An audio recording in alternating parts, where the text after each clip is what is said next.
जय हिंद। आज के इस वीडियो में हम लोग फिजिक्स के एक important topic equation of motion, गति के समीकरण को पढ़ेंगे। इस टॉपिक को मेनली हम लोग काइनेमेटिक्स में पढ़ते हैं, जिसमें मोशन गति का पूरा चर्चा होता है। तो इसमें हम लोग मेनली सब टॉपिक इक्वेशन ऑफ मोशन, गति के समीकरण को पढ़ने वाले हैं, जो गति का 3 समीकरण होता है। ठीक है, तो उससे पहले हम लोग कुछ बेसिक चर्चा कर लेते हैं। देखिए, सबसे पहले हम लोग बात करते हैं मोशन क्या होता है। मोशन जिसे क्या बोलते हैं, गति बोलते हैं। तो देखिए मोशन क्या होता है।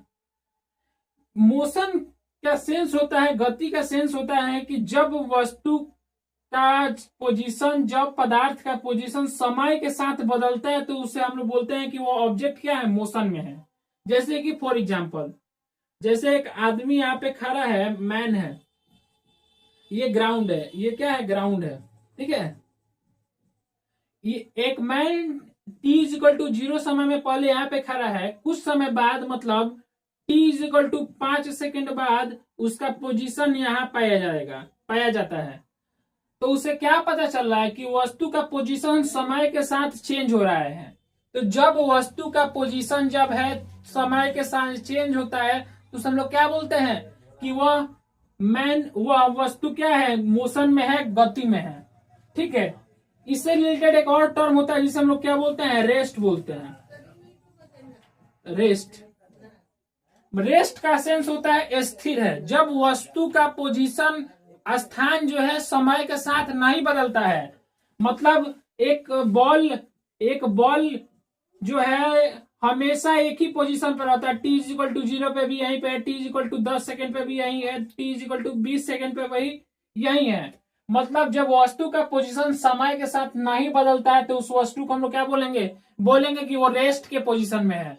जबकि वस्तु का पोजीशन समय के साथ जब बदलता है, तो उसे बोलेंगे कि वस्तु क्या है, मोशन में है, वस्तु गति कर रहा है। ठीक है, तो ये मेन कॉन्सेप्ट था। ठीक है, अब हम लोग गति का जो 3 इक्वेशन है उसको हम लोग बारी बारी से समझते हैं। तो देखिए, हमारा पहला इक्वेशन है v=u+at, दूसरा इक्वेशन है s=ut+12at², तीसरा है v²=u²+2as। ठीक है, तो देखिए यहाँ पे v क्या डिनोट कर रहा है, v डिनोट कर रहा है ऑब्जेक्ट के फाइनल वेलोसिटी को। मतलब जैसे कि एक यहाँ पे हम बॉल बना लेते हैं। ठीक है,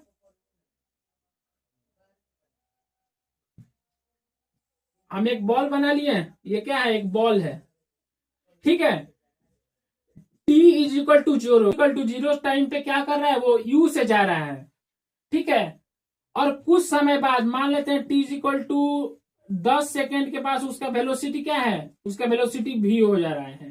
ठीक है, वही बॉल का मतलब t=0 समय उसका इनिशियल वेलोसिटी, उसका प्रारंभिक वेग, जब वो शुरू कर रहा है तो उसका जो प्रारंभिक वेग है u मीटर पर सेकेंड है। ठीक है, मतलब वो जब शुरू कर रहा है तो उसका वेलोसिटी क्या है, u है।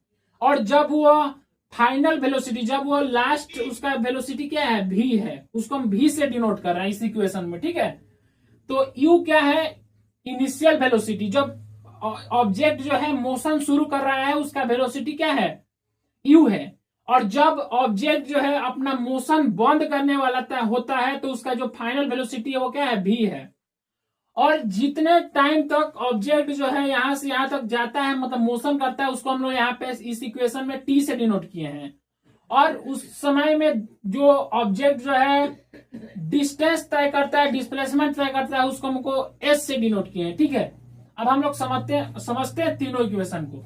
देखिए, जब हमको क्या करना होता है, जब हमको इनिशियल वेलोसिटी u दिया गया है, ए क्या है, यहाँ पे एक्सीलरेशन है। देखिए यहाँ पे ए क्या है, एक्सीलरेशन है। ए को हम लोग एक्सीलरेशन बोलेंगे, जिसे हम लोग क्या बोल सकते हैं, त्वरण। ठीक है, ए यहाँ पे क्या है, एक्सीलरेशन है, त्वरण है। तो देखिए v=u+at, इसमें चार टर्म्स है, v, u, a और t। अब देखिए, कोई 3 टर्म देख के आपसे चौथा टर्म पूछ लेगा।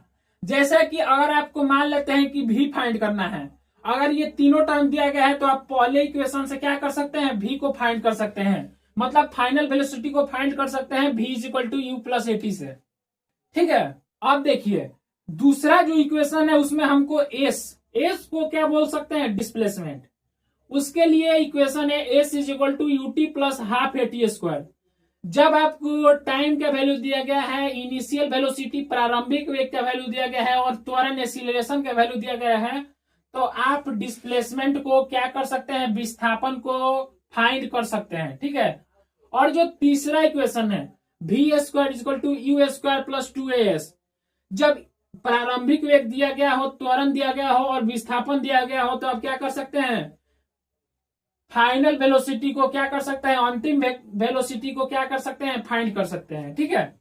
देखिए यहाँ पे हम एस का लिखे हैं, एस डिस्प्लेसमेंट को, यहाँ पे एस मेनली डिस्प्लेसमेंट के लिए लिखा जाता है। ठीक है। यहाँ पे एस से हम लोग डिस्प्लेसमेंट फाइंड करते हैं, लेकिन डिस्टेंस भी हुक के बराबर हो जाता है कब, जब वो पार्टिकल जो है सीधी रेखा में चल रहा होता है। क्योंकि हम जब जानते हैं कि जब पार्टिकल सीधी रेखा में चल रहा होता है तो उसका डिस्टेंस और डिस्प्लेसमेंट क्या होता है, बराबर होता है। एक एग्जांपल से समझते हैं।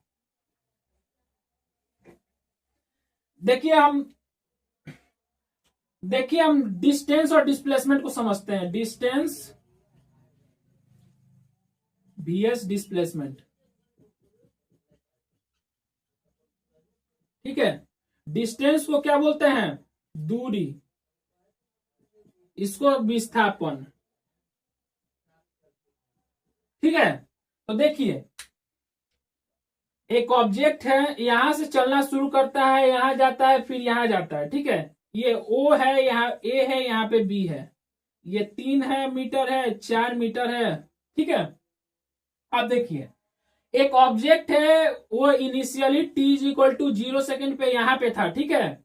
और कुछ समय बाद वो कहां चला जाता है, टी इज इक्वल टू मान लेते हैं टी सेकेंड बाद, कुछ समय बाद वो यहां पे आ जाता है। तो उसका दूरी पूछेगा और विस्थापन पूछेगा। तो देखिए दूरी क्या हुआ, दूरी मतलब जो टोटल डिस्टेंस ट्रेवल किया है, जो पार्टिकल है जितना डिस्टेंस, जितना पाथ पे जितना चला है, वो उसका क्या है, दूरी है। डिस्टेंस जब पूछेगा तो डिस्टेंस क्या होगा, जब पार्टिकल जितना पाथ पे चल रहा होता है उस पाथ का लेंथ, उस पाथ का जो लेंथ होगा वो क्या होगा, दूरी होगा, डिस्टेंस होगा। तो देखिए पार्टिकल इस पाथ पे चला है, ओ से ए गया है, फिर बी गया है, तो उसका टोटल लेंथ क्या होगा, डिस्टेंस के लिए डिस्टेंस कैसे फाइंड करेंगे, ओ ए प्लस ए बी। डिस्टेंस जो है दोनों का सम हो जाएगा, तो 3 मीटर प्लस 4 मीटर, तो डिस्टेंस कितना ट्रेवल किया है, 7 मीटर। वो पार्टिकल जो है, कण जो है, 7 मीटर डिस्टेंस ट्रेवल किया है। अब देखिए डिस्प्लेसमेंट को समझते हैं। डिस्प्लेसमेंट जो होता है शॉर्टेस्ट डिस्टेंस होता है, shortest distance between initial and final point, final point. अब देखिए इनिशियल मतलब इनिशियली वो ओ पोजीशन पे था और फाइनली कहां है, बी पोजीशन पे है। ठीक है। इनिशियली ओ पे था, फाइनली बी पे है, तो इसका शॉर्टेस्ट डिस्टेंस क्या हो गया, इसका शॉर्टेस्ट डिस्टेंस ओ और बी के बीच का शॉर्टेस्ट डिस्टेंस क्या होगा, ये है उसका शॉर्टेस्ट डिस्टेंस। ठीक है। ये इसका क्या हो गया, ये इसका शॉर्टेस्ट डिस्टेंस हो गया, ये ही ना होगा इसका शॉर्टेस्ट डिस्टेंस जी। ओ और बी को जो लाइन ज्वाइन करेगा वही इसका क्या है, शॉर्टेस्ट डिस्टेंस है। और शॉर्टेस्ट डिस्टेंस ही क्या हो जाता है, डिस्प्लेसमेंट होता है। लेकिन डिस्प्लेसमेंट का खास बात है उसका क्या है, एक डायरेक्शन है, मतलब इसको हम लोग ऐसे डिनोट कर दे रहे हैं। ठीक है। तो अब देखिए हम लोग ओबी का वैल्यू फाइंड करते हैं। तो ओबी का वैल्यू कैसे हम फाइंड करेंगे, देखिए ये एक राइट एंगल ट्रेंगल फॉर्म हो गया। तो जानते हैं कि राइट एंगल ट्रेंगल में कौन सा थ्योरम काम करता है, पाइथागोरस थ्योरम का काम करता है। तो बाई पाइथागोरस थ्योरम, पाइथागोरस से क्या होगा, ओ बी स्क्वायर जो होगा O A square plus A B square के बराबर होगा। ये पाइथागोरस थ्योरम से लिख रहे हैं, इसमें कोई फिजिक्स नहीं, यहाँ पे मैथमेटिक्स है। जो पाइथागोरस थ्योरम होता है राइट एंगल ट्रेंगल के लिए लगता है, जिसमें ओबी जो यहाँ पे क्या है, हाइपोटेनस का स्क्वायर जो होता है परपेंडिकुलर के स्क्वायर प्लस बेस के स्क्वायर के सम के बराबर होता है। ठीक है। तो देखिए यहाँ पे ओबी का square is equal to O A का वैल्यू कितना दिया है, देखिए ओ ए 3 मीटर है, तो 3 मीटर का स्क्वायर प्लस 4 मीटर का स्क्वायर, तो ओबी का स्क्वायर कितना हुआ, 9 metre square plus 16 metre square, तो ओ बी का वैल्यू कितना हो जाएगा, √25 metre square is equal to 5 metre. मतलब उसका डिस्प्लेसमेंट कितना हुआ यहाँ पे, 5 मीटर हुआ। ठीक है, अब देखिए डिस्टेंस और डिस्प्लेसमेंट कब बराबर होगा। अब देखिए ऑब्जेक्ट पार्टिकल यहाँ ए पोजीशन पे है और वो यहां से यहाँ बी पोजीशन पे आ जा रहा है। ठीक है, अब देखिए इसका लेंथ, पाथ लेंथ है 3 मीटर, वो ए पोजीशन से बी पोजीशन पे आ रहा है। तो ठीक है, तो उसके द्वारा जो तय किया गया दूरी कितना होगा, दूरी भी कितना होगा, 3 मीटर होगा। ठीक है, और विस्थापन क्या होगा, विस्थापन, देखिए विस्थापन यहाँ पे क्या होगा, मतलब ए और बी के बीच का जो शॉर्टेस्ट दूरी होगा वही क्या होगा, विस्थापन होगा। तो ए और बीच का जो शॉर्टेस्ट दूरी जिसे हम लोग एक लाइन से ज्वाइन कर रहे हैं वो भी कितना है, 3 मीटर है। ठीक है, तो जब वस्तु जो है सीधी रेखा में चल रहा होता है तो उसका दूरी और विस्थापन, डिस्टेंस और डिस्प्लेसमेंट दोनों बराबर होता है। ठीक है, अब इसको हम लोग इरेज कर लेते हैं। तो यहाँ पे हमने गति के 3 इक्वेशन को समझा कि v is equal to u plus a t होता है, s is equal to u two plus half a t square होता है, v square is equal to u square plus 2as। ठीक है, तो ये गति का 3 समीकरण जो है, और इससे संबंधित आपके एग्जाम में अलग अलग तरीके से सवाल को क्या होता है, पूछा जाता है। तो अब हम लोग चलते हैं सवालों की तरफ। देखिए हमारा पहला सवाल क्या है, a body start from rest and accelerate at rate of 5 metre per second square, velocity after 5 second is. ठीक है, किसी वस्तु को इसके विराम स्थिति से 5 मीटर पर सेकेंड पर त्वरित किया जा रहा है, 5 सेकेंड बाद इस वस्तु का वेग क्या होगा। ठीक है, तो देखिए इसको हम लोग कैसे सॉल्व करते हैं। देखिए कोई भी न्यूमेरिकल हो उसको सॉल्व करने का ट्रिक होता है, जो डाटा दिया गया है उसको सबसे पहले लिख लिया जाए। ठीक है, तो देखिए बॉडी स्टार्ट फ्रॉम रेस्ट, तो देखिए जब भी कोई वस्तु रेस्ट से स्टार्ट होता है तो उसका मतलब क्या होता है, उसका इनिशियल वेलोसिटी 0 है। तो यहाँ पे नोट डाल के लिख लीजिए। ठीक है, जब वस्तु जो होता है स्टार्ट फ्रॉम रेस्ट, रेस्ट से जब वस्तु स्टार्ट होता है तो क्या होता है, when object starts from rest, तो क्या होगा, उसका इनिशियल वेलोसिटी क्या होगा, 0 होगा। तो यहाँ पे हम लोग लिख लेते हैं u का वैल्यू, जो प्रारंभिक वेग है वो क्या है, 0 है यहाँ पे। ठीक है, and accelerate at the rate of 5 metre per second square, accelerate करता है, त्वरित होता है, मतलब उसका ए का वैल्यू कितना दिया है, 5 मीटर पर सेकेंड स्क्वायर। ठीक है, अब हमको 5 सेकेंड बाद वेलोसिटी पूछता है। ठीक है, टाइम का वैल्यू कितना दिया है, 5 सेकेंड। अब फाइनल वेलोसिटी पूछता है, v का वैल्यू पूछ रहा है, मतलब 5 सेकेंड बाद का वेलोसिटी पूछ रहा है। अब देखिए ये 4 जो है डाटा के बीच हमको सवाल को सॉल्व करना है। देखिए हमने बताया कि इन इक्वेशन ऑफ मोशन जो 3 है उसी में से एक डाटा के बारे में पूछेगा और बाकी सारे डाटा को क्या करेगा, वो सवाल में दे देगा। तो देखिए किस इक्वेशन ऑफ मोशन में गति के किस समीकरण में ये चारों के चारों टर्म आते हैं।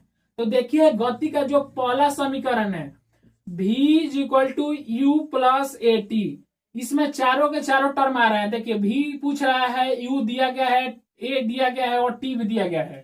तो यहां से हम लोग v का वैल्यू फाइंड करेंगे। v क्या है, 5 सेकेंड बाद का जो वेग है, जो 5 सेकेंड बाद का वेग है वो हमको क्या कर रहा है, सवाल में पूछ रहा है। तो देखिए v is equal to u का वैल्यू कितना है, 0 है, प्लस एक्सीलरेशन का वैल्यू कितना दिया है, 5, और टाइम का वैल्यू कितना है, 5। तो v का वैल्यू कितना हुआ, 0 प्लस 25, मतलब v is equal to 25 metre per second. ठीक है, तो उसका 5 सेकेंड के बाद का जो वेग है वस्तु का कितना होगा, 25 मीटर पर सेकेंड। तो हमारा ऑप्शन नंबर बी बिल्कुल राइट आंसर हो जाएगा। अब हम लोग चलते हैं नेक्स्ट प्रश्न की तरफ। अब हम लोग देखते हैं अपने दूसरे प्रश्न को। तो देखिए हमारा दूसरा प्रश्न क्या है, a car start from rest and gets a speed of 90 kilometre per hour in 30 second, what will be the acceleration of the car. तो देखिए एक कार विराम से शुरू होता है, ठीक है, और 30 सेकेंड में 90 किलोमीटर पर आवर से की चाल प्राप्त कर लेता है। तो उसका त्वरण पूछ रहा है हमसे। देखिए इसको हम लोग कैसे सॉल्व करेंगे, सेम वही काम करना है। देखिए जो डाटा दिया गया है, न्यूमेरिकल सॉल्व करने का एक ट्रिक होता है कि जो डाटा दिया गया है सारा डाटा को लिख ले, जो पूछ रहा है उसको भी लिख ले। उसके बाद हम लगाएंगे कि उससे रिलेटेड कौन सा फॉर्मूला है, उसको लगा के हम क्या करेंगे, क्वेश्चन को सॉल्व करेंगे। तो देखिए यहाँ पे जो कार स्टार्ट फ्रॉम रेस्ट विराम से शुरू होगा, जब वस्तु विराम से शुरू होगा तो उसका इनिशियल वेलोसिटी क्या होगा, 0 होगा। ठीक है, तो देखिए यहाँ पे u का वैल्यू कितना हो गया, 0 हो गया। ठीक है, और वो स्पीड 90 किलोमीटर पर आवर जो है 30 सेकंड में प्राप्त कर लेता है। उसका टाइम कितना है, 30 सेकंड। फाइनल वेलोसिटी उसका कितना दिया है, 90 किलोमीटर पर आवर।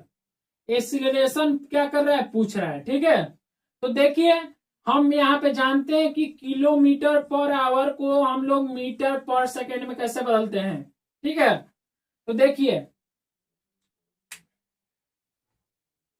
जब हमको किलोमीटर पर आवर को मीटर पर सेकंड में बदलना होता है तो क्या करते हैं, तो देखिए जब किलोमीटर पर आवर को मीटर पर सेकंड में बदलता है तो 5/18 से क्या करते हैं, गुना करते हैं।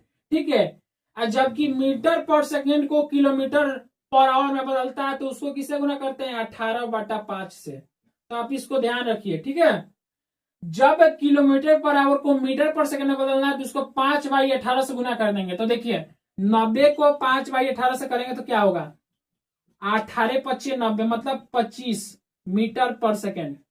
फाइनल वेलोसिटी कितना दिया है, 25 मीटर पर सेकंड। ठीक है, अब इसको हम लोग सॉल्व करेंगे। देखिए 4 डाटा के बारे में हमको क्वेश्चन को 4 डाटा के माध्यम से इस प्रश्न को सॉल्व करना है। तो देखिए गति के किस इक्वेशन में ये चारों के चारों टर्म आते हैं, तो फिर पहले इक्वेशन है बाई फर्स्ट इक्वेशन क्या होता है, v = u + at। चारों के चारों टर्म जो है वो इस पहले इक्वेशन पहले समीकरण में आ रहा है। तो हम यहां से a का वैल्यू फाइंड करना है। ठीक है, तो जो जो वैल्यू दिया उसको हम लोग इस फॉर्मूला में डाल देते हैं। फाइनल वेलोसिटी कितना है, 25, इनिशियल वेलोसिटी 0 प्लस a, और टाइम का वैल्यू कितना है, 30। तो यहाँ पे क्या हुआ, 25 = 30a। तो यहां से a का वैल्यू कितना हुआ, 25/30। एक्सीलरेशन हो गया 50, 25, 5, 5/6 मीटर पर सेकेंड स्क्वायर। हमारा त्वरण का वैल्यू कितना है, 5 मीटर पर सेकेंड स्क्वायर। तो देखिए इसमें न्यूमेरिकल सॉल्व करने का आसान होता है अगर आपको कॉन्सेप्ट आता है। तो कॉन्सेप्ट और फॉर्मूला को ध्यान में रखिए और न्यूमेरिकल आसानी से सॉल्व होगा। सबसे पहले जो डाटा दिया गया उसको लिख लेना है और जो पूछ रहा है उससे संबंधित फॉर्मूला को देखना है और वो फॉर्मूला लगा के क्वेश्चन को सॉल्व करना है। तो यहाँ पे हमारा ऑप्शन बी बिल्कुल क्या है, राइट आंसर है, 5 मीटर पर सेकेंड स्क्वायर। ठीक है, अब हम लोग चलते हैं अपने नेक्स्ट प्रश्न की तरफ। तो देखिए हमारा तीसरा प्रश्न क्या है। हमारा तीसरा प्रश्न है, a car start from rest accelerate at the rate of 3 metre per second square, distance cover in 10 second. तो देखिए एक कार जो है विराम अवस्था से चलना शुरू करता है और उसका त्वरण जो है 3 मीटर पर सेकेंड स्क्वायर है। 10 सेकेंड बाद जो कार द्वारा तय किया गया दूरी है वो पूछ रहा है। ठीक है, देखिए इसको हम लोग कैसे सॉल्व करते हैं। देखिए सबसे पहले जो डाटा दिया है उसको हम लोग लिख लेते हैं। देखिए कार स्टार्ट करता है रेस्ट से, मतलब उसका इनिशियल वेलोसिटी क्या है, 0 है। इनिशियल वेलोसिटी क्या है, 0 है। और उसका एक्सीलरेशन का वैल्यू कितना दिया है, 3 metre per second square. Time का वैल्यू कितना है, 10 सेकेंड। तो एस क्या पूछ रहा है, डिस्टेंस पूछ रहा है। ठीक है, एस का वैल्यू पूछ रहा है। अब देखिए यहाँ पे डिस्टेंस और डिस्प्लेसमेंट जो है क्या होगा, बराबर होगा। बराबर क्यों होगा, क्योंकि जो कार जो है सीधी रेखा पे चल रहा है, कार जो है स्ट्रेट पाथ पे क्या हो रहा है, चल रहा है। यहाँ पे जो कार है, कार क्या कर रहा है, स्ट्रेट पाथ पे चल रहा है। जब पार्टिकल जो है स्ट्रेट पाथ पे चलता है तो उसका डिस्टेंस और डिस्प्लेसमेंट, दूरी और विस्थापन जो है दोनों क्या होगा, बराबर होगा। ठीक है, मतलब यहाँ पे हम लोग सेकेंड इक्वेशन ऑफ मोशन को क्या कर सकते हैं, यूज कर सकते हैं। क्योंकि second of equation of motion में जब पार्टिकल सीधी रेखा पे चलता है तो डिस्टेंस और डिस्प्लेसमेंट दोनों ही बराबर हो जाता है। तो देखिए by second equation of motion, second equation क्या होगा, s is equal to u t plus half a t square. अब देखिए यहाँ पे हमको एस को फाइंड करना है, यू दिया गया है, टी दे दिया गया है, ए का वैल्यू भी दिया है। तो देखिए यू 0, ये क्वांटिटी 0 हो गया, प्लस हाफ एसिलेशन का वैल्यू 3 है, टाइम का वैल्यू 10 है, 10 का स्क्वायर 100। अब देखिए 2 से 50, 50 या 150 मीटर। यहाँ पे डिस्प्लेसमेंट विस्थापन या दूरी, क्योंकि दोनों बराबर है तो यहाँ पे दूरी बोलिए या फिर विस्थापन बोलिए, दोनों क्या है 150 मीटर है। तो हमारा ऑप्शन है बिल्कुल राइट आंसर हो जाएगा। तो कुछ इस तरह हम लोग सवालों को क्या करते हैं, सॉल्व करते हैं। अब देखते हैं हम लोग अपना तीसरा प्रश्न। तीसरा प्रश्न है एक कार जो है 72 किलोमीटर पर आवर के इनिशियल स्पीड से वेलोसिटी से क्या हो रहा है, चल रहा है। 45 सेकंड बाद उसका जो वेलोसिटी है क्या हो जाता है, 0 हो जाता है, मतलब वो रुक जाता है। तो उसका रिटार्डेशन क्या होगा। तो देखिए रिटार्डेशन क्या होता है, जब जो रिटार्डेशन जो होता है, जब एक्सीलरेशन, जब त्वरण जो है क्या है निगेटिव, जब त्वरण जो है निगेटिव होता है तो उसी को हम लोग क्या बोलते हैं, रिटार्डेशन बोलते हैं। ठीक है, इसको हम लोग लिख लेते हैं।